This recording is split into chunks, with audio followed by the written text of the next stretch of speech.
Ah, dark friends, it is with mixed emotions that I welcome you to episode 13 of Wraiths of the Appalachian, our last episode of Season 3. I believe that the final leg of this fantastic journey will be as frightening as any other chapter thus far. I urge you to fasten your seatbelts, friends. It's going to be a bumpy ride. Chapter 13. Night Flight. Gray leaned into the open driver's window of the van as Eddie started the engine. Water ran off the bill of his battered cap from a light, drizzling rain. Eddie wore a cap just like Gray's, a parting gift bearing the sheep squatch logo that he knew he would treasure in spite of the frightening memories from the woods the previous night. Sorry again for not mentioning Dawn's secret ingredient in the pizza. We thought T and Flora had told you about the mushrooms when they invited you. Not a problem, Eddie said. All's well that ends well. That breakfast more than made up for it. And thanks for letting me use your shower. You're welcome back any time, Gray said. I'd like to jam with you some more. All of us would. And bring that girlfriend with you, Dawn called. She stood on the covered side porch of the farmhouse, hugging herself against the chill. Eddie waved at Dawn, and Gray stepped away from the van as Eddie backed out from the grassy spot beside Gray's old Ford truck and onto the gravel driveway. When did I talk to her about Renee? He wondered. There are a lot of blank spots about this whole visit to the Jordan farm. Once he arrived at the intersection with the two-lane highway, the radio crackled before Eddie could even turn it on. Eddie raised an eyebrow, and Snarly Yow sat up with more attention than he usually gave to the tinny voice. Eddie waited before pulling onto the paved road. That you, Mr. D? Hello, Eddie. I imagine you had an interesting night. Yeah, you could say that, Eddie answered. But then, every night's been pretty interesting since we met. But this one was maybe the most confusing of all so far. The sky flashed and thunder boomed loud enough to rattle the windows in the van.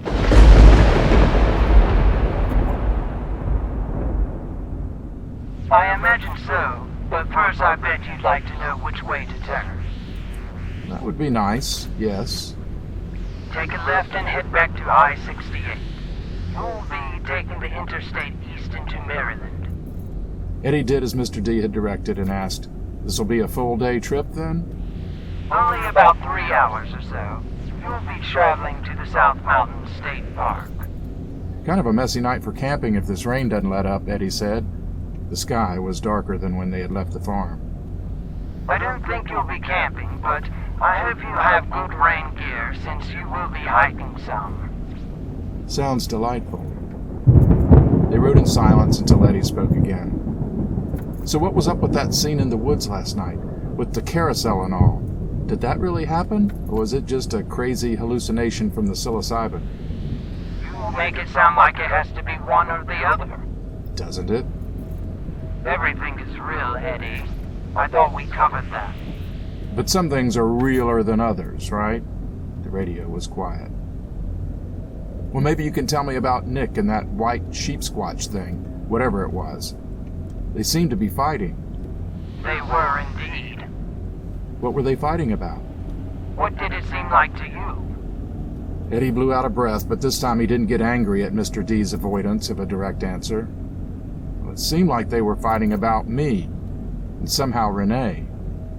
Who appeared to be the greater threat to Renee? Good question, Eddie said. The image of the devilish Nick holding a knife to Renee's throat flashed in his mind, followed by another image of himself threatening her with the same knife. Maybe me. Food for thought. As the windshield wipers beat a steady rhythm in the heavier rainfall, Eddie thought about his relationship with Renee, his relationship with his mother, and why things hadn't seemed right with either of them. Eddie drove on for hours, his thoughts uninterrupted until the static popped and Mr. D directed Eddie to take an exit. They'd crossed the Maryland state line earlier, around the same time the highway had merged with I-70. Shortly after they drove around Hagerstown, Eddie saw a sign indicating they had entered the South Mountain State Park. Take this exit and turn left. After about 10 miles, Mr. D directed Eddie to turn into a parking lot that appeared to be solely for those leaving their cars to hike. No other cars were present. "Looks like other people have more sense than I do," Eddie said. The rain had stopped, but the wet leaves caused the boughs of the trees that surrounded the lot to hang low. You'll find the trailhead marker at the end of the lot. Eddie drove as far as he could and took the parking space closest to the brown marker indicating the beginning of a hiking trail. "And I won't be looking for a camping site?" Not this time. "So just what am I looking for?" Answers. As you have been all along. "Any suggestions about what I should take with me?" Take whatever feels right. Eddie shook his head and killed the engine.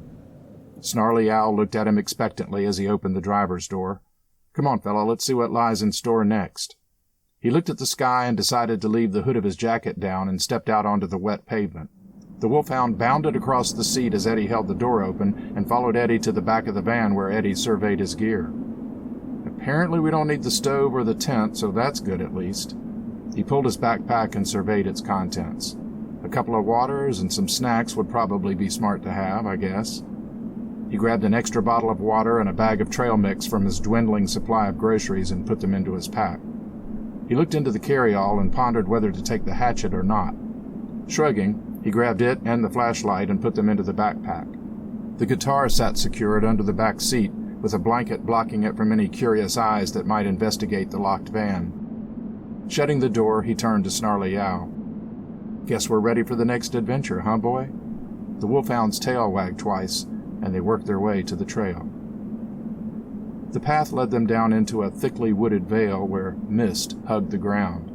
Many of the oaks and hickory trees in the forest were girdled with strong vines that climbed all the way up to their highest limbs. The further they went, the thicker the fog grew, and before long it enveloped everything in sight. "Seems like we're walking in a cloud," Eddie thought. Snarly Yow led the way on the trail. His ears stood up sharply, and he walked with his mouth closed and his head bobbing with each step, taking in scents of which Eddie was not aware. Whenever a breeze blew, the spill-off from the leaves spattered them with large drops, heavy as acorns. The vines hanging down from the trees suggested tentacles from Lovecraftian monsters in the sky, whose bodies were obscured by the fog. The sound of running feet not far off the path but behind them made Eddie freeze. Snarly, too, stopped and turned back toward the sound. It stopped, but then they heard more running from the other side of the trail. Snarly Yow huffed, and a low growl rumbled deep in his throat. Eddie slid his backpack off, retrieved his hatchet, and put the pack back on. He stood beside the wolfhound, listening and waiting. The rain began again, muffling other sounds which made Eddie even more nervous. He pulled the hood of his jacket up over his cap briefly and then pushed it back down again, frowning when he realized that the hood limited his hearing and peripheral vision. "Should we go back to the van, fella?" Snarly Yow looked at Eddie. He stood perfectly still, not wagging his tail at all. "My call, huh?" Eddie looked back to where they had come from and then up the trail again. "No sense in quitting at this stage of the game, I guess." Snarly Yow turned and they continued their hike. After walking for 15 minutes in the rain, they came to a clearing. It offered a brief respite from the thick fog of the surrounding woods, but it appeared to cover only a distance of about 50 feet. The rain fell even harder there without the protection of the trees.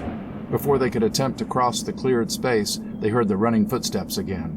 Without any other warning, Eddie felt claws rake across the back of his leg.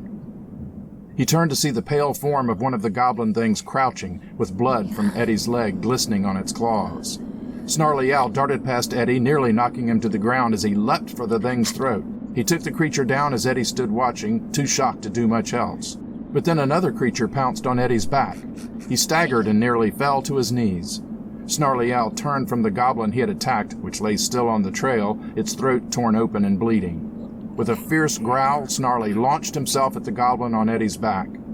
Eddie managed to keep his footing as he felt the creature's claws release, and turned to see it and the wolfhound grappling on the muddy trail. Once again, Snarly Yow had the thing by the throat, ripping and tearing as it struggled for release. Lightning flashed, charging the atmosphere around them, followed by a loud boom as more creatures darted from the woods. Eddie swung a defensive blow with the hatchet at the first goblin that attacked, and the weapon stuck in the creature's head. As it sank to the ground, Snarly Yow dashed past Eddie to attack another of the creatures. The violence of the act sickened Eddie, but he had no time to allow himself the luxury of disgust. He set his boot on the goblin's neck and pulled his hatchet free just as another of the monsters dropped on him from above. This time the creature failed to grip Eddie with its claws, so Eddie was able to smash it with a backswing of the hatchet before it could recover its balance. The blunt end of the weapon served well as a hammer, and the goblin dropped to the ground. In the dim gray daylight of the foggy gloom, huge shadows crossed over Eddie and Snarly Yow. Eddie looked up and saw that several huge shapes hovered in the trees around them as if settling their massive forms amidst the branches. Snarly, too, looked up into the trees, his lupine face as puzzled as Eddie's. The distraction allowed two more goblins to attack. One jumped on Snarly's back, and the other dove low at Eddie's legs in an attempt to knock him to the ground. Eddie struck the creature's back, pleased to see the large cut that displayed pink meat under the light gray flesh, and the goblin rolled into the underbrush, quickly moving out of sight despite its injury. When he turned back to the trail, he saw that two of the pale-skinned things were fighting Snarly Yow. The one on his back raked Snarly's sides with its claws, while Snarly dove at the one before him, driving hard past its bloody claws to reach the goblin's neck. Blood flew from its throat as Snarly tore the flesh and shook his head, coating the surrounding leaves with gore. Eddie pounded the creature on the wolfhound's back with the blunt side of his weapon in an attempt to knock the goblin off, fearful that he might strike Snarly with the sharp blade in the process, but when that attack seemed futile, he rotated the hatchet and struck the creature in its neck. The goblin released its hold and slid from Snarly Yow's back to lie gasping on the ground. Eddie stepped forward, the hatchet raised above his head with both hands, and swung it down with all his might. The hatchet split the goblin's skull where thick blood mixed with pieces of brain oozed onto the rain-saturated soil. Eddie stood panting as he surveyed the area around them. The rain continued to fall, but even over the rain they could hear the sound of more creatures approaching from across the clearing. 3 or 4 goblins, with movement behind them that indicated many more, ran into the clearing towards them. A brilliant light flashed with a deafening blast of thunder that blinded and stunned Eddie. When he opened his eyes, twisted, blackened bodies lay smoking in the mud. The surviving goblins cowered in the forest on the other side of the clearing. Eddie could see them peering around the trees, beginning to rise from where they crouched as they grew brave enough to cautiously approach. "We've got to run, Snarly," Eddie said, but when he looked back at his companion, he saw that the wolfhound was lying on his side, panting. Even in the dim gloom, Eddie could tell that too much blood was mixed with the rain. Eddie knelt and ran his hand over his friend's side and gasped when he felt the large, open wound. One of the creature's claws had sliced Snarly so badly that Eddie could see a rib. Eddie looked back at the clearing where 2 more goblins had advanced out into the open. By the time they made it halfway across, 3 more of their companions had entered the clearing behind them. Snarly Yow was much too heavy for Eddie to carry, but even had the wolfhound been healthy, Eddie knew they would have been unable to make it back to the van safely. Tears mixed with the rain that ran down Eddie's face. "Snarly, I'm so sorry. We almost had him, though, didn't we, boy? We gave him a hell of a fight." Another brilliant burst of light with the simultaneous blast of thunder made Eddie jump. When Eddie's vision returned, once again he saw the charred bodies of the goblins that had ventured into the clearing. The others had disappeared back into the gloom from which they had come. "That's no coincidence," Eddie thought. He threw his head back and yelled into the sky, "Thank you, but I still need your help. My friend is hurt, and I can't move him." A sound like a canvas tent flapping in the wind rose above the sound of the rain, and a shadow crossed over the clearing. Then the shadow landed, a huge winged creature that Eddie first thought looked like a pterodactyl, except it seemed more majestic, more like an eagle, but with all black feathers. Its wingspan reached nearly 3/4 of the way across the clearing. "Come. I can help you." Eddie heard the creature's voice much like he had heard the voice of the moon-eyed woman Eddie had talked with in Georgia, in his mind, not his ears. Eddie rose from where he knelt beside Snarly Yow and approached the giant bird. Unsure of how to communicate with the creature, Eddie spoke aloud. "Did you kill these goblins?" Yes, but there are more. We should leave before they gather and attack again. "But how can we leave?" You can climb on my back. I'll take you to safety. "What about my friend? He's hurt." Eddie heard the sound of massive wings again, and another shadow as large as the first rose out of the gloom of the trees and landed in the clearing. "Thank you," Eddie said, "but I don't think he can travel this way." One waits with him to help you. Eddie looked back toward Snarly Yow and saw a human figure kneeling by him. He dashed across the clearing to find his father packing moss in Snarly Yow's wound. Eddie's father looked much as he had when Eddie saw him near Brown Mountain. Although he was not enveloped in the blue bubble of light Eddie remembered from that night, the fog around him glowed faintly with a bluish tinge. "Dad? Are you really here? But how?" "We don't have much time. I've stopped the bleeding, but we have to get him onto the back of the Thunderbird if he's going to live." Snarly Yow's eyes were closed, but his chest still rose and fell.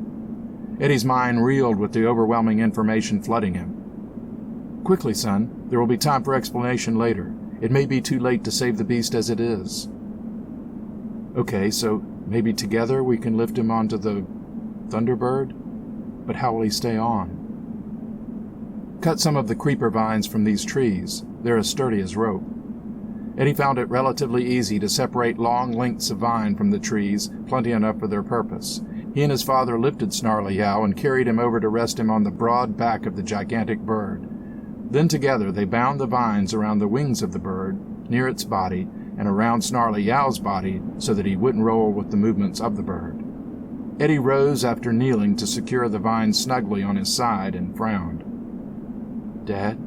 Eddie looked for his father, but he was no longer in sight. Quickly now. You must climb on my back. Eddie glanced at the trail that led back to the van, and then looked at Snarly Yow. He took a big breath, grabbed a handful of feathers on the back of the other Thunderbird, and pulled himself onto its back. You must hold on tightly. You won't hurt me, but this will not be a pleasant ride for you. The bird carrying Snarly Yow rose from where it had crouched, took a few steps, spread its massive wings, and flapped. Eddie secured his cap on his head more tightly with one hand to keep it from flying off, and then his Thunderbird began its launch. Eddie lay on his stomach with his eyes shut, focusing his entire being on not falling off. He didn't want to see the earth disappearing below him for the second night in a row, and this time he had to use his whole body to grip the back of the Thunderbird as it banked its flight and turned into the rain and wind. When Eddie thought they were bound to be high enough that he wouldn't see the ground, he opened his eyes. There was little for him to see. They were totally engulfed in the dark gray clouds.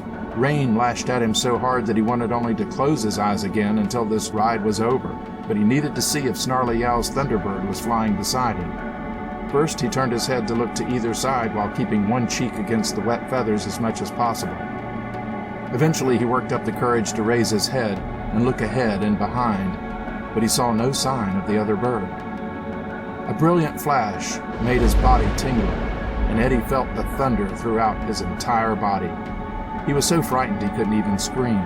He squeezed his eyes shut, gripped the feathers tightly, and swore he would remain that way until they landed.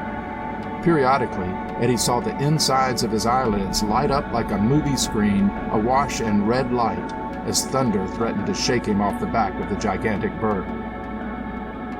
Finally, the storm abated, and Eddie felt the bird begin its banking descent. He opened his eyes and watched as his view of the thin branches of the tops of trees turned into thicker lower limbs and massive trunks. The landing was surprisingly gentle, and Eddie saw that they had arrived at a setting not unlike the one they had just left. He slid off the back of the Thunderbird onto wet grass, his rubbery legs threatening to buckle at any moment. He turned in a circle, searching for the other Thunderbird, but the one he had ridden was the only one of that species in sight. "Hello, son." Stopping at the edge of the fog-enveloped forest, Eddie's father stepped into view. "Dad, how did you... Where are we? And where's Snarly Yow?"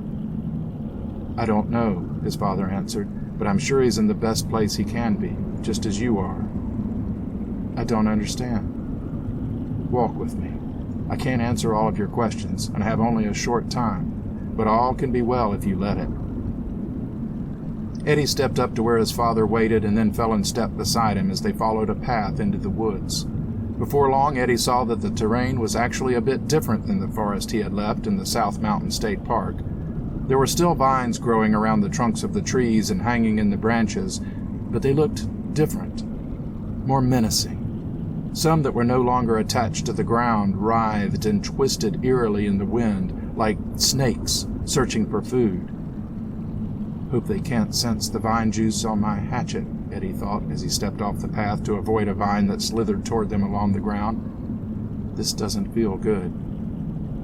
You're safe with me, Eddie. Can you read my mind? Eddie asked his father silently. It's more like sensing your vibe, although sometimes whole thoughts come through. So it's easier if I speak out loud? Definitely. They walked in silence for a while, and Eddie began to notice shapes within some of the bark of the maple and cedar trees they passed. The patterns began to look more and more like carvings of people the further they went. Hold up a second, Eddie called to his dad. He stepped off the trail to examine one tree more closely. The detail was amazing. It looked as if the tree had engulfed a live woman, trapping her against her will. The artist, if this was a carving, had captured the woman in mid-scream. Eddie looked at the surrounding trees and saw that they all had life-sized human forms, frozen in tortured poses, screaming silently within their bark. What is this? Eddie asked. These look like people turned into trees, or maybe trapped within the trees. They trapped themselves, Eddie's father said. They chose to quit living. Some literally, others just by not doing, letting life just happen. Eddie stared in horror as he took in all the lost souls. Come, his father said, there's nothing we can do for them now. As Eddie turned to leave, he saw a face within the bark of a maple tree that seemed to have just begun to form, the face of a young man, the face that Eddie typically saw every morning in the mirror. Eddie turned away from the tree, rushing to return to the trail and walk again beside his father. He threw a glance back occasionally at the forest of lost souls. They walked in silence for several minutes before Eddie spoke. So where are we? The Wampanoag call it the place where spirits dwell. Are they friendly spirits? That may depend on us. Eddie nodded as they passed through a natural arch formed by rows of cedar trees that grew entwined over the path. When they emerged, he saw an image that took his breath. A thin layer of fog still lingered over the whole swampy terrain, but in several places, thin, wispy shapes rose, emerging from the forest floor. On either side of the path, solid human figures lay perfectly still on beds of moss and ferns that formed at the bases of the large maples and cedars. There were countless numbers of people. Their beds extended out on either side into the fog as far as Eddie could see. Why are these people here? Eddie asked. Are they alive? This is a place of healing, Eddie's father said. We see their sleeping selves here, where they rest, protected from the trauma and pain they suffer in their waking hours. Come, there's something I want you to see. Eddie gaped in astonishment as they passed by the quiet, calm bodies of men, women, and children of all races. So many questions raced through his mind, he didn't know where to begin. Eddie's father stopped beside the figure of a woman with brown graying hair and a white gown. Eddie gasped as he recognized his mother lying before him. In spite of the frown lines and crow's feet that had carved themselves permanently into her once flawless pink skin, she looked beautiful in repose. Why is she here? Eddie asked. She grieves. Still? For you? Eddie's father nodded. We loved each other very much. Maybe too much. When people grow so close to someone that they almost seem to be a part of them, death is that much more devastating for the one that survives. Eddie's father put his hand on Eddie's shoulder. Sometimes they don't get what they need from those that still live. Eddie felt the blood rushing to his face. I don't like being around her when she drinks. He looked at the ground rather than at either of his parents. She needs something to kill her pain. Eddie avoided his father's gaze and looked instead at his mother. She never enjoyed the same sort of camaraderie with you that I had, Eddie's father said. He paused and ran his fingers down a lock of her hair. Maybe we should have had a second child, a daughter. He sighed. Or maybe I should have worked harder to include her. He turned to Eddie with a tight smile. But come, I'm almost out of time. They left the forest trail with wisps of mist swirling behind them. Eddie followed behind his father until they came to a bed of moss with no one on it. Dad's bed, Eddie thought. But what do I do next without him to guide me? Where do I go? It's time for you to rest, my son. Me? Eddie's father nodded and extended his hand toward the soft, natural bed. As Eddie gave his father a puzzled look, he noticed that the trees, which should have been blocked from view by his father's body, were visible to him. His father was fading away. Eddie sat and then lay down on the bed of moss. That's it. Just close your eyes and relax. His father was almost gone. Eddie was so tired, and the natural bed felt so comforting that he couldn't keep his eyes open. As he drifted off to sleep, he felt a hand on his forehead, a light touch that might have been a breeze, and then a soft touch on his cheek that might have been lips. Eddie freed himself from his sleeping bag, which was damp with dew amid the pine needles and undergrowth of the surrounding woods, and sat up. In the distance, beams of sunlight illuminated a few tendrils of smoke rising lazily from the remnants of a campfire. Eddie rubbed his face as he tried to clear his head. A campfire? And how did my sleeping bag get here? He stood and walked to the smoldering fire and ran his hand through his hair as he gazed in confusion at the pine woods around him. This is the devil's tramping ground. What the hell is going on? The gear he had brought into the site was just as he had left it, along with his guitar. He knelt to examine the wide circle of dirt around the fire circle. Plenty of footprints. Human and animal, it looks like, but they could be from anything, from who knows how long ago. A surge of hope rose in Eddie's chest, and he walked to the edge of the woods and called out, Snarly? Snarly Yow! Where are you, boy? You out there? Eddie heard a rustle in the leaves, but his heart sank when he saw a pair of squirrels leap from one oak tree to another. Eddie went to his backpack and inspected what was inside. In addition to his hatchet, which was clean, he saw a bottle of water, 2 empty beer cans, a rag, and a plastic bag containing a dirty knife and fork and a wadded piece of aluminum foil. My supper from the first night? Eddie shook his head and began to gather his gear. He rolled up his sleeping bag and tucked it under one arm, shouldered his backpack, and picked up the small cooler and his guitar. Pausing at the entrance to the path that led back to the highway, he turned and called out again. Snarly? Last chance. This train's leaving the station. After hearing no response, Eddie nodded solemnly and started his trek back to the road. When he broke out of the woods, he marveled at the sight of his van sitting exactly where he had left it 10 nights before. He stowed his gear, climbed into the driver's seat, and started the engine. He hesitated as his hand trembled over the radio on-off knob, but then turned it on. Country Roads blared forth from an oldies station as Eddie stared at the radio. Of course, you do realize this is North Carolina, not West Virginia, right, Mr. D? Or is this you being ironic? The music continued without interruption. Eddie put the van in gear and pulled onto the pavement. When he got to the main highway, he knew he faced a major decision, but without hesitating, he pulled onto the eastbound lanes and headed for home.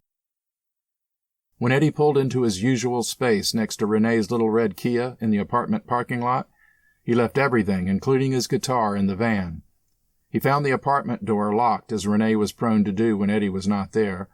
When he opened the door, he saw Renee standing in the kitchen with sunlight from the patio glass door behind her, creating a silhouette.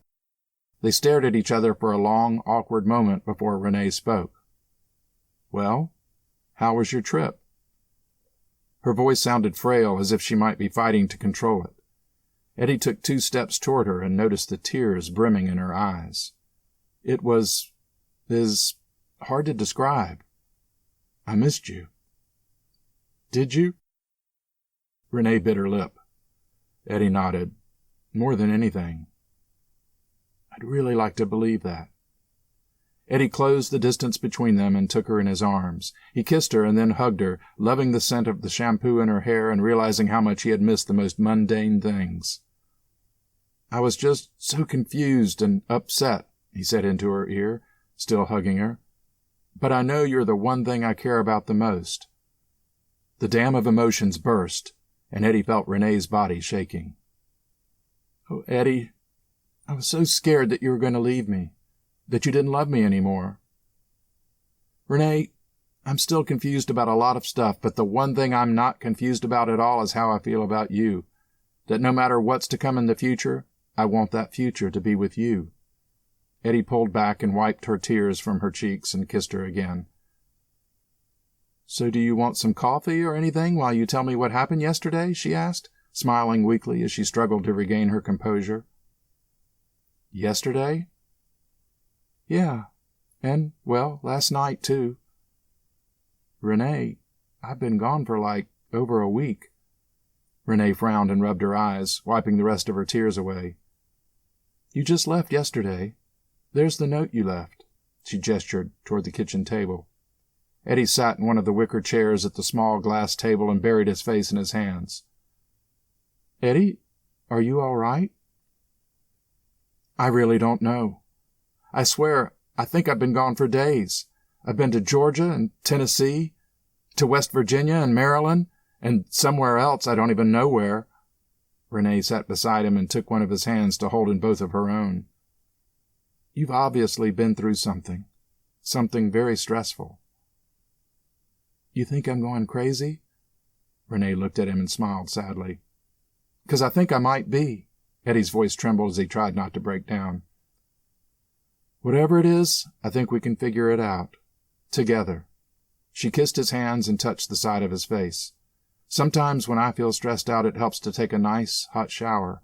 Why don't you do that, and I'll fix us some sandwiches. We can relax on the patio, and you can tell me what you think happened.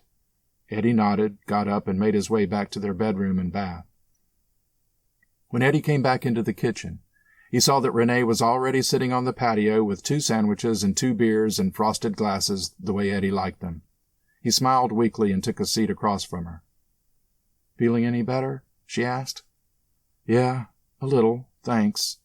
He took a sip of his beer. Nice touch. Although beer with lunch always makes me sleepy. You can take a nap later if you want. Yeah, I got all the time in the world now. He frowned as he thought about their financial situation since he quit his job. Don't worry about that now. We can... Renee stopped speaking as the bushes at the edge of the lawn rustled. Her attention was diverted to a large black dog that appeared through a break in the hedge that led to the trash dumpsters. Eddie looked to see what had distracted her and gasped. I've seen that dog a couple of times lately, Renee said. I saw him yesterday after I got home from the fair at the school, and then earlier this morning. Snarly? Eddie said. The dog came up to Eddie, wagging its tail. Before it could reach him, Eddie dropped onto his knees, embracing the dog. You know this dog? Renee asked. The dog seemed smaller than Snarly Yow, not nearly as heavy, but the coat, the ears, the facial features were an absolute match. Snarly, is it you? The dog sat and thumped its tail twice on the ground. Eddie ran his hands down the dog's body and stopped as his fingers ran over its haunches. Look, Renee, look at these scars. He lifted the fur from the skin so that Renee could see 3 long scars in the hound's hide. And I bet there are more scars on this side. He ran his hands through the dog's fur on the opposite flank, and as he predicted, 3 scars almost identical to the others were visible, scars which appeared to have healed from an injury that had occurred months or years before. I don't know how, but it all happened, Renee. It all happened. I'm not crazy. I can't explain it, but I know I'm not crazy. Renee smiled. I believe you, Eddie. I don't understand, but I believe you. Eddie hugged the dog and gave him half of his sandwich. Renee laughed and said, Does this mean we have a dog now? It can be the start of our family. A family? Well, every kid needs a dog, don't they? Renee left her seat at the patio table to join Eddie on the ground to pet Snarly Yow. He's beautiful, she said, wiping her eyes again. But you know, it sounds like you've got a lot to tell me about this time-traveling trip of yours. I do indeed, Eddie said. And we've got the whole afternoon to do that. But you know what would also be nice? Renee shook her head and lifted her eyebrows. A nice Jamaican dinner. And I'd like to fix it. Renee smiled. Sounds like a plan. And maybe my mother would like to join us. Would that be okay? I think that would be perfect. She pulled off half of her sandwich and gave it to Snarly Yow, who wagged his tail and settled down to devour it. Eddie put his arm around Renee as he pet Snarly's head, and Renee hugged him back as she lay her head on his shoulder. I think everything's going to be all right, Eddie said. I think so too, Renee agreed. Snarly's tail thumped twice.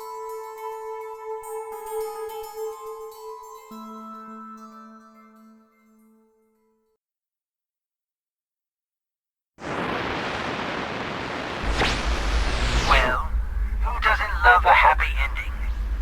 Eddie and Renee are well on their way to starting their own happy family.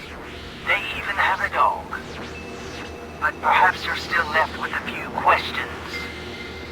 Perhaps even one about that voice on the radio. That's as it should be. What would life be like if there were no mysteries, if we knew all the answers? But I have a question for you. The next time you get in your car, will you be listening for more than music or podcasts? Will you be waiting for, expecting, fearing, or possibly even hoping for a voice that will break through the broadcast and speak directly to you? Only one way to find out. Let's go for a ride.